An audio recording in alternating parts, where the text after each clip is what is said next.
Tribal peasants interpreted the message of Mahatma Gandhi and the idea of Swaraj in yet another way. So the tribal peasants, they interpreted the message of Mahatma Gandhi about the non-cooperation in different way. In the Gudem Hill of Andhra Pradesh, for instance, a militant guerrilla movement spread in the early 1920s, not a form of struggle that the Congress could approve. So the tribal people, they have interpreted the message of Mahatma Gandhi in different way, and in the year 1920s, in the Gudem Hills of Andhra Pradesh, there was a guerrilla movement spread in the Andhra Pradesh, and it was not a movement which was approved by the Congress leaders.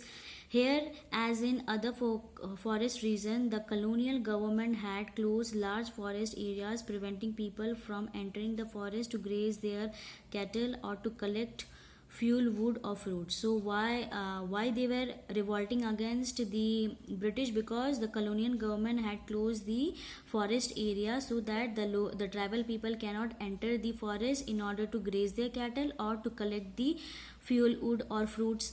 These enraged the hill people. So these incident angered the Gudem Hill people.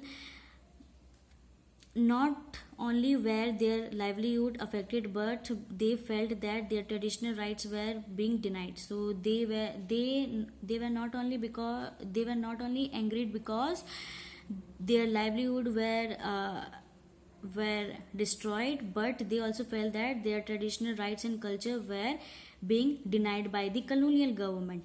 When the government began forcing them to contribute bigger for road building, the hills people revolted. So when the colonial government forced the tribal people in the Andhra Pradesh to become as a beggar or a servant in order to make the different road buildings, the hill people revolted. The persons who came to lead them was an interesting figure, Alluri Sitaram Raju. Remember it.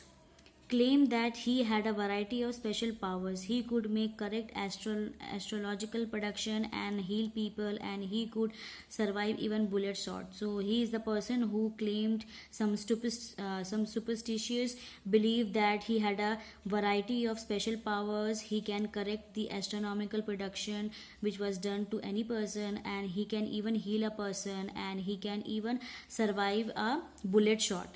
Captivated by Raju, the rebel proclaimed that he was an incarnation of God. So the people or the tribal people of the Gudem Hills, they thought that him as a god. Raju talked of the greatness of Mahatma Gandhi, said he was inspired by the non-cooperation movement and persuaded people to wear khadi and give up drinks. So the Raju was inspired by the Gandhiji's philosophy, and in order to support the non-cooperation movement, he started telling to the people to wear the khadi cloth and even give up drinking, that means drinking alcohol. But at the same time, he asserted that India could be liberated only by the use of force, not non-violence. So though he followed the Gandhi's philosophy, but his main one difference among the Gandhi's philosophy was that he thought that in order to eradicate or remove British rule from our country, we can remove it only by the violence, not by the use of non-violence.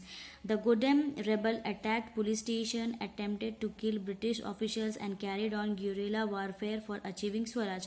So what did they did?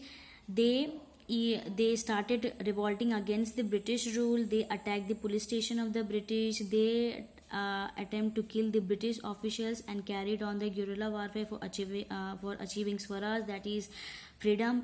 Raju was captured and executed in 1924. So finally Raju was captured by the British government and he was killed in the year 1924, and over time became a folk hero. So he is considered as the hero in the eyes of the tribal people who were living in the Gudem's Hill of Andhra Pradesh.